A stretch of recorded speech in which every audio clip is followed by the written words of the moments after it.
Yung ginawa ko sa aeroplano, para sa akin, yun ang pinakapulido kong trabaho.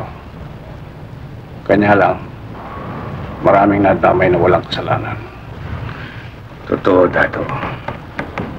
At kasama ang pamilya ko sa pagpagsak ng aeroplanong yun.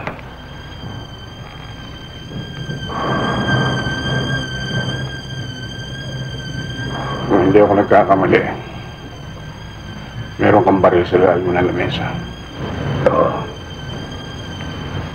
Kaya gusto kong malaman na yun. Kung sino umupa sa'yo noon. Siguro sabihin ko man sa'yo, hindi. Papatayin mo rin ako. Hindi ba? Oo. Baka mo ako beltahan.